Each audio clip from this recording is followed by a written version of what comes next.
Sergio Silva, allenatore del Follonica, un grande ex, ti ricordiamo sempre bene. Esci con questa sconfitta di 2-1, il gol l'avete trovato troppo tardi per poter rimettere in piedi la partita? Purtroppo sì, abbiamo provato in tanti modi, tante volte bene, io penso che non che il nostro non abbia parato, ma penso che il portiere del centro oggi ha fatto le straordinarie secondo me. E questo dice tutto secondo me della nostra prestazione, è un risultato che non ci soddisfa in pieno perché non ci piace perdere,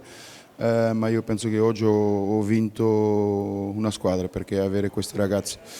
io avevo in panchina 3 ragazzi di 18 anni, uno di 19 anni e uno di 20 anni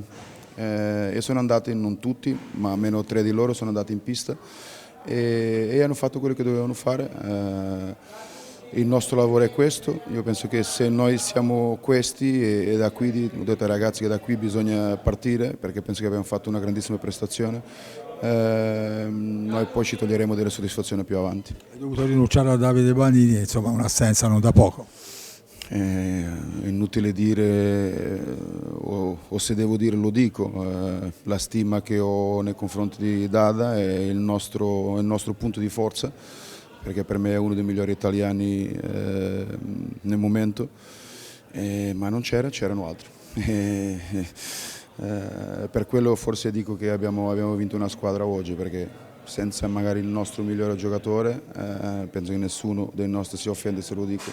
abbiamo fatto una prestazione maiuscola. Hai parlato bene di Pablo Gomez, noi parliamo bene di Mugnaini, avete fatto tra virgolette, ecco, non dico una scommessa perché lo conoscevate bene, questo ragazzino in porta insomma, sta facendo molto molto bene. Sì, sta facendo bene, io sapevo che lui poteva fare questo, io sono rimasto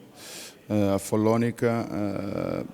per questo progetto e lui è stato uno di quelli che io non ho mai avuto il dubbio di metterlo in porta quest'anno. Sta facendo bene, io so che magari i momenti meno buoni arriveranno perché è un ragazzo di 18 anni, ma sta facendo bene e si merita, i ragazzi che si meritano vanno in pista. Dicevamo con Daniele in telecronaca, poi sostituire un grande campione come Leonardo Barozzi non era facile. Non c'è nemmeno paragone, penso che anche Marco lo sa, lo sappiamo tutti, Leo era Leo e è Leo, però Marco aveva e ha delle qualità, ha bisogno di andare in porta e così è stato. Così sarà, se continua a parare così c'ha solo da crescere, c'ha tanto anche da sbagliare, ma tanto da crescere perché ripeto ha 18 anni, come ne ho altri in squadra, il nostro progetto quest'anno è questo, penso che stiamo facendo